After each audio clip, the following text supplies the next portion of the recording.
ጤና ይስጥልን። ይህ ሰበር ዜና ሚዲያ ነው። ሰላምታችን በያላችሁበት ይድረስ እያልን አርዕስተ ዜናዎቹን እናስቀድማለን። አብራችሁን ቆዩ። በደባርቅ ዩኒቨርሲቲ ከ10 በላይ ተማሪዎች በጸጥታ አካላት ከዶርማቸው መወሰዳቸውና ጥቂት የማይባሉ ተማሪዎችም ከትምህርት ገበታቸው እንደተባረሩ ተገልጿል። ዝርዝር አለ። ራሱን የኦሮሞ ነጻነት ሰራዊት መንግስት ደግሞ ኦነግ ሸኔ ብሎ የሚጠራው ታጣቂ ቡድን በከፍተኛ ቁጥር ከወለጋ ዞን ወደ መተከል ዞን እየተሻገረ መሆኑ የአካባቢው የጸጥታ ምንጮች ገልጸዋል። በዝርዝራችን ተሰሙታላችሁ። በቅርቡ ታዋቂው የቲክቶክ ሚዲያ አራማጅ አዶናይ በኢትዮጵያ አየር ኃይል ጠቅላይ መምሪያ በመገኘት የሰጠው ነው የተባለው ስልጠናና ጉብኝት በወታደራዊ አቋምና በማህበራዊ ሚዲያ ዘንድ ከፍተኛ መነጋገሪያ ሆኖ በመሰንበቱ ምክንያት ከጉዳዩ ጋር በተያያዘ አንድ ከፍተኛ መኮንን ባላጠፉት ጥፋት መታሰራቸው ተገልጿል። አብራችሁን ስትቆዩ ዝርዝሩን ተሰሙታላችሁ። የወልዲያ አሽከርካሪዎች በሰው ሰራሽ የነዳጅ እጥረት ምክንያት ስራ ከሰራን 3 ቀን አልፎናል ሲሉ ቅሬታቸውን እየገለጹ ይገኛሉ። ተሰሙታላችሁ። የስዊድን መንግስት ለኤርትራ ኦርቶዶክስ ተዋሕዶ ቤተክርስቲያን የሚሰጠውን የገንዘብ ድጋፍ ለማቆም መወሰኑ ተገልጿል። ዝርዝር አለ። ስምረት ፓርቲ ለትግራይ ችግር መፍትሄው ነፃና ፍትሃዊ ምርጫ ነው ሲል አስታውቋል። ዝርዝር አለ። ለዚህ ቻናል አዲስ የሆናችሁ ሰብስክራይብ ታደርጉ ዘንድ እየጋበዝን ወደ ዝርዝሩ እናልፋለን። አብራችሁን ቆዩ። የተወደዳችሁ የዚህ ቻናል ቤተሰቦ ቪዲዮአችን ቫይራል ወጥቶ ብዙዎች ጋር ይደርስ ዘንድ ላይክ እንድታደርጉልን በቅንነት እንጠይቃችኋለን። እንኳን ደስ አላችሁ። የመጀመሪያ ዙር የማስታወቂያ ዋጋ ከ30% ቅናሽ ጋር በመሃል ፒያሳ አራዳና ወዳጅነት ፓርክ ፊት ለፊት ለሽያጭ ክፍት ሆነ። ከ15 ዓመት በላይ በዘርፉ ትልቅ ልምድ ያካበተው ሜሪት ፕሮፐርቲስ ቀድመው ለሚመዘገቡ ሰዎች ብቻ በተደረገ 30% ቅናሽ ባለ 1 መኝታ 10% ቅድመ ክፍያ 500 ሺህ ብር፣ ባለ 2 መኝታ በ10% ቅድመ ክፍያ 840 ሺህ ብር፣ ባለ 3 መኝታ 10% ቅድመ ክፍያ በ1.2 7,000 ብር ከ40% የባንክ ብድር ጋር ማግኘት ይችላሉ። ምን ይሄ ብቻ! በልዩነት ለ20 ደንበኞቻችን ታላቅ ቅናሽ እና ለቤተሰብ አሊያም በቡድን ሆነው ለሚገዙ ደንበኞቻችን ልዩ የቤተሰብ ቅናሽ አቅርበናል። ፈጥነው ይመዝገቡ፣ ከባለ 20ዎቹ አንዱ ይሁኑ። ታዲያ ምን ይጠብቃሉ? አሁን ከታች ባለው ስልክ ይደውሉልን። ሜሪት ፕሮፐርቲስ። ስምረት ፓርቲ ለትግራይ ችግር መፍትሄው ነፃና ፍትሃዊ ምርጫ ነው አለ። አቶ ጌታቸው ረዳን ጨምሮ በቀድሞ የህወሓት አመራሮች የተመሰረተው ስምረት ፓርቲ ትላንት ባወጣው መግለጫ የትግራይ ህዝብ ብቃት ባለው አመራር እጥረት የተነሳ እየተሰቃየ መሆኑን ገልጾ ለዚህ ችግር መፍትሄው ነፃና ፍትሃዊ ምርጫ ማካሄድ መሆኑን አስታውቋል። የትግራይ ተወላጆች እርስ በርሳቸው ተወያይተው ሁሉን ያካተተ የሽግግር አስተዳደር መመስረት እንደሚገባቸውም አሳስበዋል። በመግለጫው ሲቀጥልም ህወሓትን የፕሪቶሪያን ስምምነት የጣሰ ኋላ ቀር ቡድን በሚል ገልጾ ይህ ቡድን ከኤርትራ መንግስት ጋር ጥምረት በመፍጠር ትግራይ ሌላ ቀውስ ውስጥ እየከተተ መሆኑንም አስረድቷል። ስምረት በመግለጫው በትግራይ ክልል የሚንቀሳቀሱ የጸጥታ ኃይሎችን ጨምሮ መምህራንና የመንግስት ሰራተኞች ያቀረቡት ጥያቄ አግባብ መሆኑን ጠቅሶ በሰላማዊና በህጋዊ መንገድ መልስ እንዲሰጣቸው አሳስቧል። የፌዴራል መንግስቱ ደግሞ በጀትና መሰረታዊ ሸቀጦችን ከማገድ ይልቅ የተፈጠረውን ችግር በሰላማዊ መንገድ እንዲፈታ ጥሪ አቅርበዋል። በቅርቡ ታዋቂው የቲክቶክ ሚዲያ አራማጅ አዶናይ በኢትዮጵያ አየር ኃይል ጠቅላይ መምሪያ በመገኘት የሰጠው ነው የተባለው ስልጠናና ጉብኝት በወታደራዊ ተቋምና በማህበራዊ ሚዲያ ዘርፍ ከፍተኛ መነጋገሪያ ሆኖ በሰነበተበት በዚህ ወቅት ከጉዳዩ ጋር በተያያዘ አንድ ከፍተኛ መኮንን መታሰራቸው ተሰማ። ለጉዳዩ ቅርበት ያላቸው የአየር ኃይል ምንጮች ዛበሻ ገልጸውልኛል እንዳለው የታሰሩት መኮንን ሻለቃ ፍቅሩ የሚባሉ የአየር ኃይል አባል ናቸው። እንደ ምንጮቹ ገለጻ ሻለቃ ፍቅሩ ወደ እስር የተወሰዱት አዶናይና አብረውት የነበሩት እንግዶች ወደ አየር ኃይል ግቢ በሚገቡበት ወቅት ከበላይ አካል በተሰጣቸው ትዕዛዝ መሰረት እንግዶቹን በመቀበል በማስተናገዳቸው ነው። ጉዳዩን አነጋጋሪ ያደረገው በወታደራዊ መዋቅር ውስጥ አንድ ወታደር ከበላይ አመራር የሚሰጠውን ትዕዛዝ የመፈጸም ግዴታ ያለበት መሆኑ እየታወቀ ትዕዛዝ ሰጪ ወይም እንግዶቹን የጋበዘው ከፍተኛ አካል ሳይጠየቅ ትዕዛዝ ፈጻሚ መኮንን ብቻ ተለይተው መታሰራቸው ነው። የአየር ኃይል ምንጮች አዶናይን ወደ ግቢው የጋበዘውና ስልጠና እንዲሰጥ ያመቻቸው አካል ማን እንደሆነ ግልጽ በሆነበት ሁኔታ ታዛዡን ሻለቃ ማሰር ተገቢ አይደለም ሲሉ ቅሬታቸውን ገልጸዋል። ቲክቶከር አዶናይ ለአየር ኃይል አባላት ስልጠና ሰጠ ሰግጣ ለመባሉን ተከትሎ በርካቶች አንድ የመዝናኛ ዘርፍ ላይ የሚንቀሳቀስ ግለሰብ ለእንዲህ አይነት ስትራቴጂካዊ ወታደራዊ አቋም ምን አይነት ስልጠና ሊሰጥ ይችላል ሲሉ የድርጊቱን ተገቢነት ሲጠይቁ መሰንበታቸው ይታወሳል።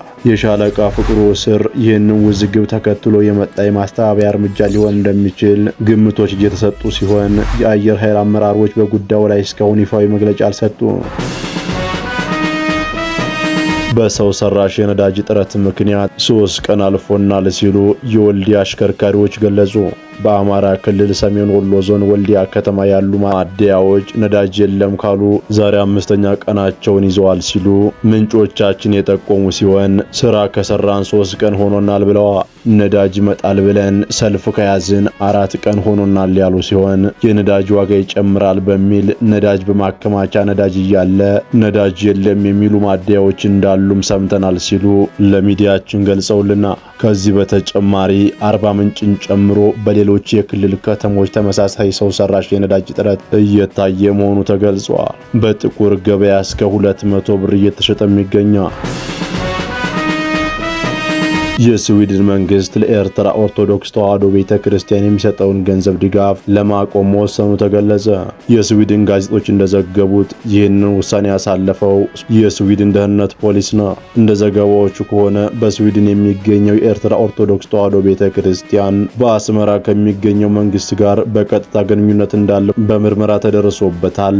በምርመራውም ቤተክርስቲያኑ በስዊድን በሚገኙ ኤርትራውያን ዲያስፖራዎች ላይ ጫና ሲያደርግ መቆየቱ የሚገልጽ መረጃ መገኘቱን የገለጹ ዘገባዎቹ በዚህም የኤርትራ መንግስት ተቃዋሚ በሆኑ ላይ የማስፈራራት የማዋከብና የመከታተል ስራዎችን እንደፈጸመ አስታውቀዋል። በመሆኑም ቤተክርስቲያኑ ውስጥ የግለሰቦችን ነጻነትና መብት የሚጥሱ ድርጊቶችን ፈጽመዋል በሚል የሚደረግለት ድጋፍ እንዲቋረጥ ትዕዛዝ ሰጥቷል። ድጋፍ የሚደረገው ስዊዲሽ ኤጀንሲ ፎር ሰፖርት ቱ ሪሊጂየስ ኮሚኒቲ በተሰኘው ተቋም አማካኝነት ነበር። በውሳኔው መሰረት ከሚቀጥለው ዓመት ጀምሮ በስዊድን ለሚገኘው የኤርትራ ኦርቶዶክስ ቤተክርስቲያን የሚደረገው የገንዘብ ድጋፍ ይቆማል ሲሉ ድጋፉ 800,000 ክሮነር እንደነበርም ዘገባዎቹ አስታውቀዋል።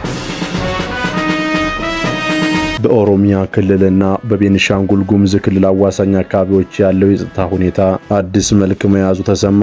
ራሱን የኦሮሞ ነጻነት ሰራዊት ኦላ መንግስት ደግሞ ኦነግ ሸኔ ብሎ የሚጠራው የታጣቂ ቡድን በከፍተኛ ቁጥር ከወለጋ ዞን ወደ መተከል ዞን እየተሻገረ መሆኑን የአካባቢው የጸጥታ ምንጮች ገልጸዋል። የደረሰን መረጃ እንደሚያመላክተው በግምት ቁጥራቸው ከ2000 በላይ የሚደርሱ ታጣቂዎች ከወለጋ ዞን ሆሮ ጉድሩ ሾኮ ቀበሌ በመነሳት ወደ ቤኒሻንጉል ጉሙዝ ክልል እየገቡ ነው። እነዚህ ታጣቂዎች ከነባር የሀገር ሽማግሌዎች ቡራኬ ተቀብለው መንቀሳቀስ እንደጀመሩም ነው ምንጮቻችን የገለጹልን። ከሆሮ ጉድሩ ተነስቶ ወደ ደባጤ ወረዳ ሙዛን ቀበሌ በመሻገር ወደ ዳላ በመጠጋት በቆርቃ ቀበሌ ለመስፈር ያቀደ መሆኑ ተመላክቷል። ይህን ኃይል ለመቀበልም ቀደም ሲል በአካባቢው በተለይም በጎንጎ ቀበሌ ተንቀሳቅሶ የነበረውና የአካባቢው ነዋሪዎች ጽንፈኛ ሲሉ የሚጠሩት ታጣቂ ኃይል ከዛሬ ጀምሮ ዝግጅት እያደረገ እንደሚገኝ ታውቋል። ይህን የተቀናጀ እንቅስቃሴ ተከትሎ በደባጤና ቡለን ወረዳዎች ከፍተኛ የጸጥታ ስጋት አንዣቧል። ታጣቂዎቹ ኃይላቸውን በማደራጀት ወደ መተከል መሃል እየገሰገሱ መሆኑን የገለጹት ምንጮቹ የአካባቢው ማህበረሰብና የጸጥታ አካላት አስፈላጊውን ጥንቃቄ እንዲያደርጉ አሳስበዋል። በተለይም ቡድኑ የቀድሞ ይዞታዎችን ለማጠናከርና አዳዲስ ቦታዎችን ለመቆጣጠር የሚያደርገውን እንቅስቃሴ በአካባቢው ቀደም ሲል የነበረውን አንጻራዊ መረጋጋት ሊያደፈርሰው እንደሚችል ተሰግቷል። የመንግስት የጸጥታ አካላት በዚህ አዲስ እንቅስቃሴ ላይ እስካሁን የሰጡት ይፋዊ መግለጫ የለም። በደባርቅ ዩኒቨርሲቲ ከ10 በላይ ተማሪዎች በጸጥታ አካላት ከዶርማቸው መወሰዳቸውና ከትምህርትም የተባረሩ መኖራቸው ተገለጸ። ተማሪዎቹ ከሳምንት በፊት እርቦናል የተቃውሞ ሰልፍ ያካሄዱ ሲሆን በሁለት ተማሪዎች ላይ ጉዳት መድረሱን ከዚህ በፊት መዘገባችን አይዘነጋ።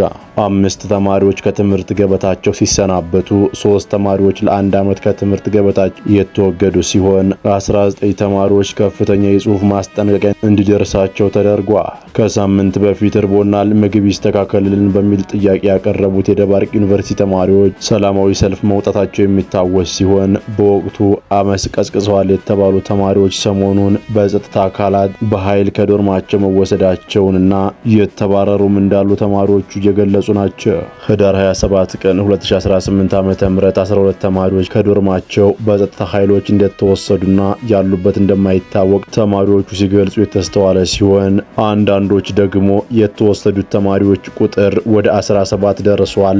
ሌሎች ደግሞ የ17 ተማሪዎች ስም ዝርዝር ሲጻፍና ሲጠየቅ እንደነበር ገልጸዋል። ምግብ እንዲስተካከልን በመጠየቃችን ጥይት ተተኮሰብን ሲሉ በሰላማዊ ሰልፉ ወቅት የደረሰባቸውን በማስታወስ ያማረሩት ተማሪዎቹ አሁን ደግሞ ተማሪዎች በጸጥታ ኃይሎች እንዲወሰዱ እየተደረገ በመሆኑ ለጉዳዩ አስቸኳይ መፍትሄ እንዲሰጥ ጠይቀዋል። የዩኒቨርሲቲው የሕዝብና ዓለም አቀፍ ግንኙነት ዳይሬክቶሬት አቶ አምሳሉ ተበጀ በበኩላቸው የጽሑፍ ምላሽ ሰጥተዋል። በዚህም በዩኒቨርሲቲያችን ህገወጥ ሰልፍ በመሩና ባስተባበሩ አካላት የአካል ጉዳትና የንብረቱ ውድመት ባደረሱ ተማሪዎች ላይ ተገቢውን ማጣራት ተደርጎ የአካዳሚክ የዲሲፕሊን ቅጣት ተላልፏል ብለዋል።